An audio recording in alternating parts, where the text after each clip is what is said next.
Assalamualaikum warahmatullahi wabarakatuh.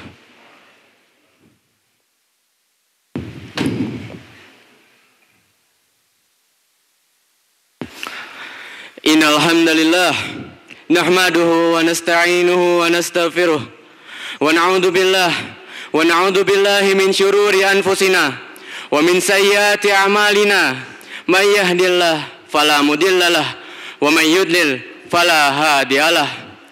Asyhadu an la ilaha illallah wahdahu la syarikalah wa asyhadu anna Muhammadan abduhu wa rasuluh la nabiyya wa la rasulahu ba'dah. Wa qala Allah ta'ala fi kitabihil karim, ya ayyuhalladzina amanu taqullaha haqqa tuqatih wa la tamutunna illa wa antum muslimun. Ya ayyuhan nasu ittaqu rabbakumul ladzi khalaqakum min nafsin wahidah wa khalaqa minha zawjaha wa batha minhuma rijalan katsiran wa nisaa wattaqullaha alladzi tasaaluna bihi wal arham innallaha kana 'alaikum raqiba.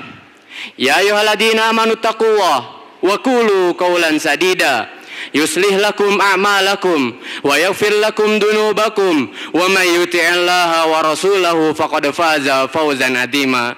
Amma ba'd.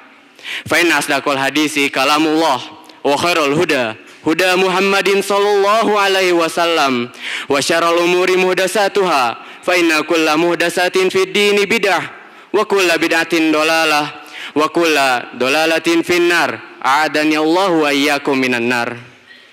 Segala puji atas kehadirat Allah, Rabb semesta alam, yang telah memberi karunia serta rahmatnya sehingga kita bisa berkumpul di tempat yang mulia ini. Salawat dan salam selalu tercurah limpahkan kepada baginda besar Nabi Muhammad sallallahu alaihi wasallam yang telah membawa dakwah Islam dari zaman yang seburuk-buruknya hingga zaman yang terang benderang hingga detik ini.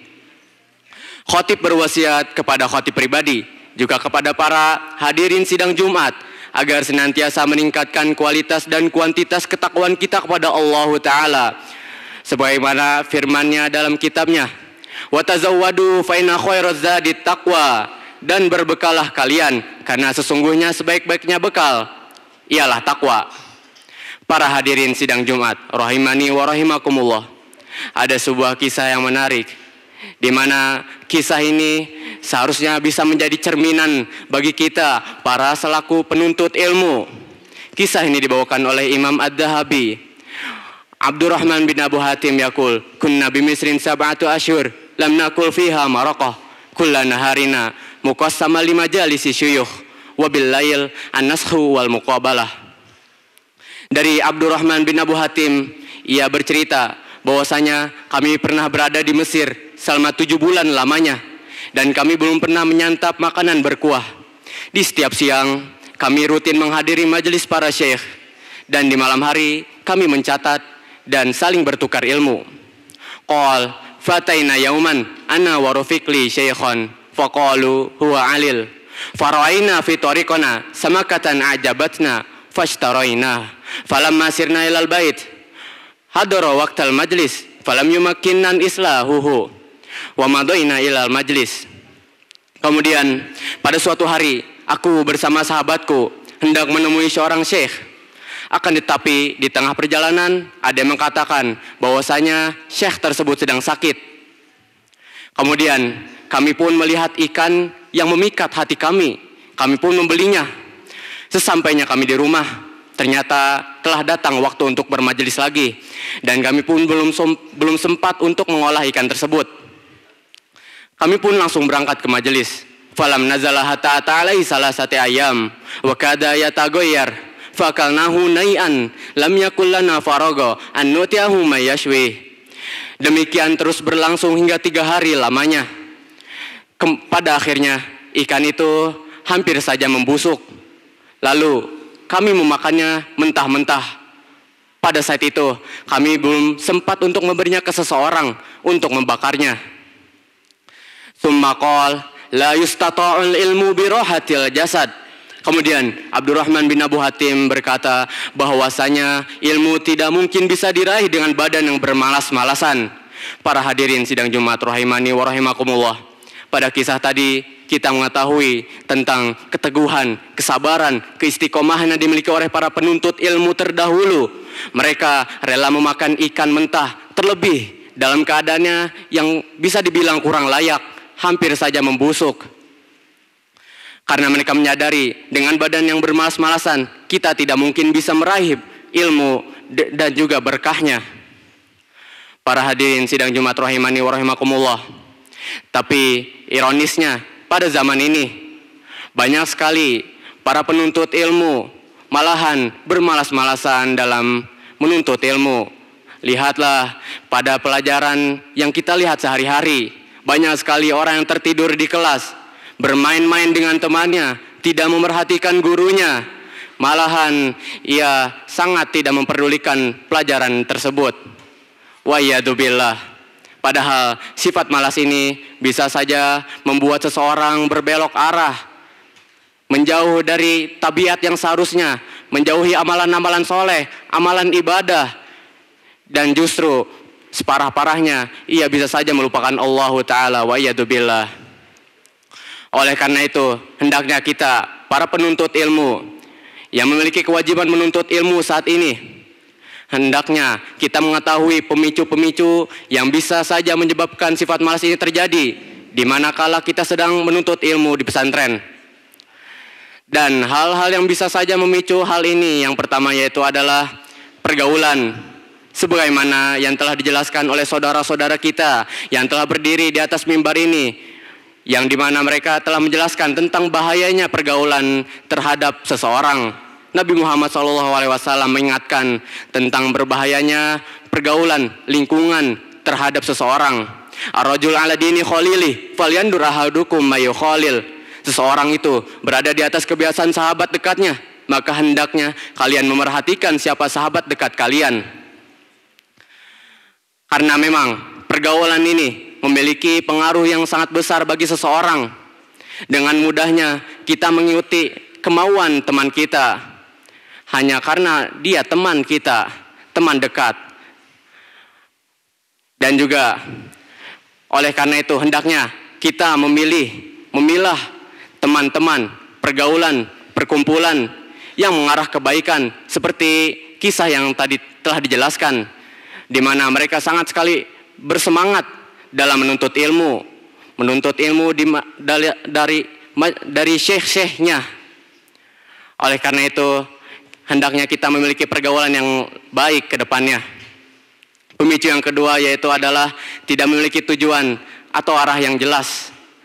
Kita hidup di pesantren ini, maka hendaknya kita memiliki target atau tujuan, terlebih dalam pelajaran-pelajaran yang kita sedang pelajari saat ini. Jika memang kita tidak memerlukan pelajaran tersebut, maka hendaknya kita mempelajarinya hanya untuk sebatas pengetahuan saja. Dan kita harus menentukan mana pelajaran yang sangat penting bagi kita untuk kedepannya. Karena jika tidak, ini lebih baik daripada kita hanya berangan-angan kosong, tanpa adanya tujuan yang pasti, tanpa ada hasil yang nyata ke depannya. Allah telah menjelaskan, waladina kafaru amalahum kasarobim biqi'atin yahsabuhu dham'anu ma'an hatta idza ja'ahu lam yajidhu syai'a wa wajadallahu indahu fawaffahu hisabahu. Dan orang-orang kafir, amal perbuatan mereka seperti fata morgana di tanah yang datar, yang disangka air oleh orang-orang yang dahaga. Akan tetapi ketika air itu didatangi, tidak ada apapun, dan didapatinya ketetapan Allah baginya. Maka Allah telah membuat perhitungan amal-amal dengan sempurna. Pemicu yang ketiga yaitu terlalu fokus kepada dunia.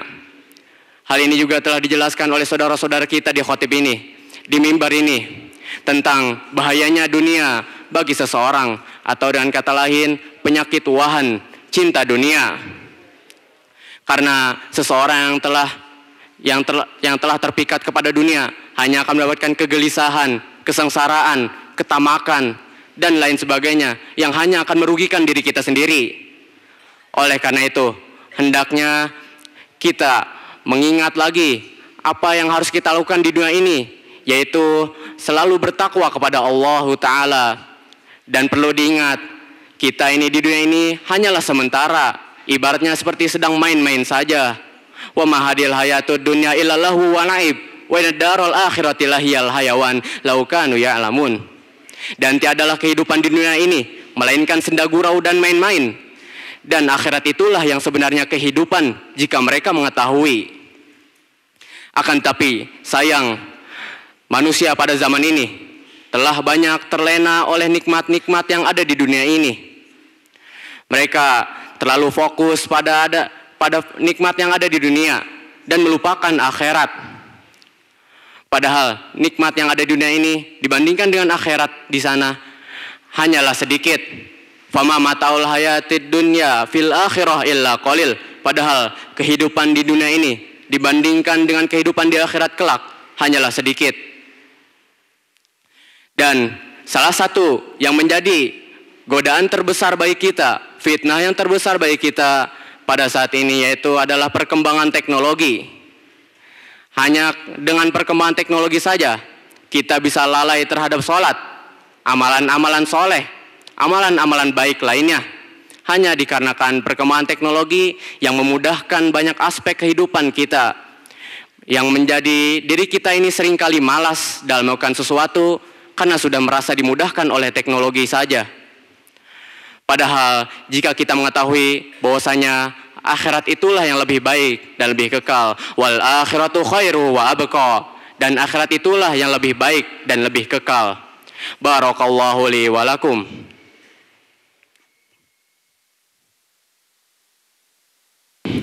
Alhamdulillah wassalatu wassalamu ala nabiyyina Muhammadin wa ala alihi wa sahbihi ajma'in, amma ba'd.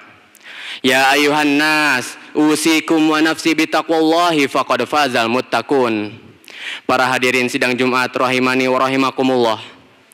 Sifat malas ini adalah sifat yang sangat berbahaya jika kita tidak bisa menyikapinya dengan baik. Dampak yang dimiliki oleh sifat malas ini sangatlah berbahaya. Oleh karena itu, hendaknya jika kita terjangkit oleh penyakit ini, kita merasa bahwasanya sifat malas ini hanyalah sebagai pengingat kita untuk istirahat. Di mana ketika kita sedang melakukan suatu amalan, kita bekerja keras dan kita merasa lelah ataupun malas, maka hendaknya kita gunakan rasa malas ini hanya untuk sebagai istirahat, sebagai pengingat dari Allah Ta'ala agar kita bisa beristirahat dari usaha-usaha yang kita lakukan sebelumnya. Kemudian setelah kita merasa lelah kita hilang, malas yang kita rasakan hilang, kita pun kembali ke dalam amalan tersebut. Jangan sampai malas ini malah didiamkan dalam diri kita secara terus-menerus, karena hal itu bisa saja menyebabkan bahaya. Namun jika kita telah berusaha meninggalkan malas ini, itu pasti tidak mungkin bisa kita raih, karena hal ini memang hal yang alamiah pada setiap manusia. Nabi Muhammad SAW telah mengisyaratkan penyakit ini. Dalam hadisnya beliau bersabda, Inna likulli amalin syirah wa inna likulli syiratan fatrah, faman kanat syiratuhu ila sunnati faqad aflah, wa man kanat fatratuhu ila ghairi dzalik faqad halak. Sesungguhnya setiap amalan itu pasti ada masa peningkatannya, dan setiap peningkatan pasti ada masa penurunannya. Maka barang siapa yang peningkatannya kepada sunnahku, maka dia telah beruntung. Dan barang siapa yang penurunannya kepada selain diriku, kepada bid'ah, maka dia telah binasa. Oleh karena itu, hendaknya kita tidak lupa untuk meminta dan selalu berdoa kepada Allah Ta'ala agar dilindungi dari penyakit ini. Nabi Muhammad SAW saja meminta perlindungan kepada Allah agar dilindungi dari penyakit ini. Allahumma inni a'udzubika minal hammi wal hazan wa a'udzubika minal ajzi wal kasal. Allahumma a'udzubika minal jubni wal bukhl wa a'udzubika min ghalabatid dain wa qahrir rijal. Ya Allah, ya Tuhan kami, aku berlindung kepadamu dari keluh kesah dan kesedihan. Aku berlindung kepadamu dari lemah kemauan dan malas, dari sifat pengecut dan kikir, dari tekanan hutang dan kezaliman manusia. Innallaha malaikatahu yusholluna 'alan nabi ya ayyuhalladzina amanu shollu 'alaihi wa sallimu taslima. Ya ayyuhalladzina amanu shollu 'alaihi wa sallimu taslima. Allahumma sholli 'ala Muhammad wa 'ala ali Muhammad kama sholaita ala Ibrahim wa ala ali Ibrahim innaka Hamidum Majid. Wa barik ala Muhammad wa ala ali Muhammad kama barakta ala Ibrahim wa ala ali Ibrahim innaka Hamidum Majid. Allahumma fir lil muslimina wal muslimat wal mu'minina wal mu'minat al-ahya'i minhum wal amwat innaka sami'un qaribun mujibud da'wah wa ya qadiyal hajah. Rabbana la tuzigh qulubana ba'da idh hadaitana wa hab lana min ladunka rahmah innaka antal wahhab. Allahumma inna nas'alukal huda wat tuqa wal afafa wal ghina. Allahumma inna nas'alukal huda wat tuqa wal afafa wal ghina. Ya munqalibal qulub tsabbit qulubana ala dinik wa yansarifal qulub sarrif qulubana ala ta'atik. Rabbana hablana min azwajina wa dzurriyyatina qurrata a'yun waj'alna lil muttaqina imama. Rabbana atina fid dunya hasanah wa fil akhirati hasanah wa qina adzabannar. Wa sallallahu ala nabiyyina Muhammadin wa ala alihi wa sahbihi wa man tamassaka bi sunnatihi ila yaumiddin. Wa akhiru da'wana anil hamdulillahi rabbil alamin. Aqimis shalah.